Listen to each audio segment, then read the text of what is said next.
abonné leen ci suñu chaîne YouTube ngir jot saa su ne ay xibaar yu wér te wóor aju ci réew mi ak ci bitim réew.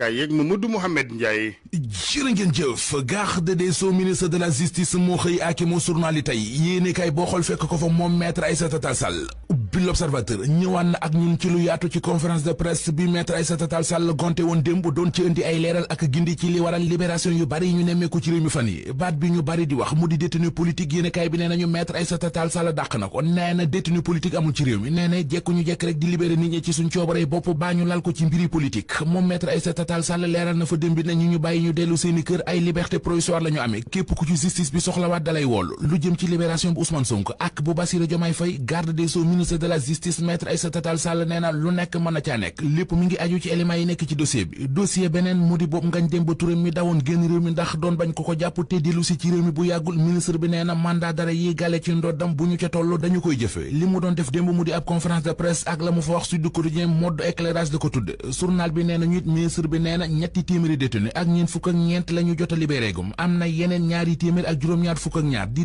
272 détenus yu toog di xaar ngir ñu war a càmbar seeni dossier le témoigné nañu Aïssata Tall Sall service après-vente la doon def bés bi le jour bi ni ci xëta mu njëkk avocat par cas wax nañu it ne ministre bi waxul lu leer démb ci libération bu Ousmane Sonko ak bu Bassirou Diomaye Faye li mu leeral daal moo di féexal kaso yi ak xeex longue détention yi bokk nañu ci li waral libération yu bari ñuy nemmeeku fan yi lu ñeel révocation bu maire Ndakaaru Barthélémy Dias gi ñuy wax Aïssata Tall Sall nee na saisir guñu ko ci moomi li mbir ci Le Quotidien mu dolli ci ne apaisement lu baax la lu war la waaye nag na lépp tege ci yoon Soleil national dellu di ñu fàttali ci xëta mu njëkk ne ministre de la justice leeral na démb na ñi ñu libéré gum ñoo ngi toll ci 344 détenus ñii xaar ñu càmbar seeni dossier toll nañu ci 272 am na ci ñoom lu mat 358 yoo xam ne dañu leen a takkal ay bracelet électronique te lépp luñ ci def ba fii ci yoon ak ci transparence lañu ko teg ñu teg coow loolee ci suuf te wax ci leneen coow lu ñu fi yëkkati te ba léegi daanoogul muy élection présidentielle yi war a am ci réew mi kañ lay doon libération mi ngi ñuy wax ne ba fi mu nekk ni kenn tanewu la ci directeur général bu SAPCO di Souleymane Ndiaye jiite parti bi di SDD ne ñu ci point actu li leer ba leer mooy fii ak 2 avril gi mandat président Macky Sall war a jeex mëne su fee organiser ay élection présidentielle yu jaar ci yoon mu ne li constitution bu Sénégal wax moo di ku jiite réew mi bay dem na jébbal lenge yi président bu yees bi ñu fal Souleymane ne fii ak booba bu ay woote amul ci réew mi ba ñu fal kenn nan la ñuy def xanaa duñu bàyyi Macky Sall muy dem ñuy nekk ci réew mi amul président de la république source nañu ginnaaw ministre Mame Mbaye Niang directeur général bu SAPCO bi di Souleymane Ndiaye dal na ci kaw candidat bu Benno Bokk Yaakaar bi di Amadou Ba nee na moom du jàppale mukk koo xam ne Macky Sall amul ci moom confiance mbaa muy taxaw di jàppale koo xam ne ñëpp xam nañu ne buy jekko Macky Sall di ko wor journal bi di source nañu moom Souleymane Ndiaye doonte tuddul aw tur sax waaye ñëpp xam nañu fan la waxam ji jëm lu jëm ci mandat bu Macky Sall bi war a jeex le 2 avril maître Doudou Ndoye mi ngi leeral ci journal Tribune ne Macky Sall mën naa wéy di doon président de la république après 2 avril ndax bu ay élection amul ci réew mi ba ñu fal ki ko war a wuutu Macky Sall du dem di bàyyi réew mi sans président avocat bi sukkandiku ci article 36 alinéa 2 bu constitution bi ngir wéral ay waxam wax na it ne ñaari semaines yi yoon ne moom la ñu war a def campagne électorale période boobee période la boo xam ne kenn mënu koo wàññi ñu wàññee ko dem ci direct news xooli xibaar bu neex bi mu xëyee xibaar bi mooy bato bi daan daw diggante Ndakaaru ak Ziguinchor ginnaaw bi ñu ko dakkale woon ab diir suspendre ko bato bi dina tàmbaliwaat di dawaat journal bi nañu ci communiqué bu ñu jot ca la ñu jàngee ne président Macky Sall moo santaane ñu tegaat bato bi ci géej ginnaaw bi ñu ko suspendre juin 2023 moo waral ba waa Cosama taxaw nañu temm ci door rotation bi moo waral it kilifa yu port autonome bu Ndakaaru engagé ay équipe d'experts ngir ñu saytu boole ci ki taxaw ci lépp ba liaison Dakar Ziguinchor bi mën a tàmbaliwaat ci anam yi gën fii ki fan journal bi nee nañu dinañu wax kañ la bato bi war a tàmbaliwaat di daw diggante Ndakaaru ak Ziguinchor Le Quotidien moom yàggalu ko baa muy toog di xaar ndax mi ngi wax ci xëtamu njëkk ne bato Aline Sitoé Diatta bi doon daw diggante Ndakaaru ak Ziguinchor dana tàmbaliwaat ay rotation fii ak weer.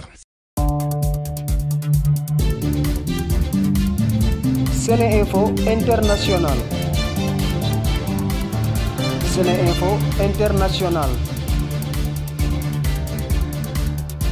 abonné leen ci suñu chaîne YouTube ngir jot saa su ne ay xibaar yu wér te wóor aju ci réew mi ak ci bitim réew.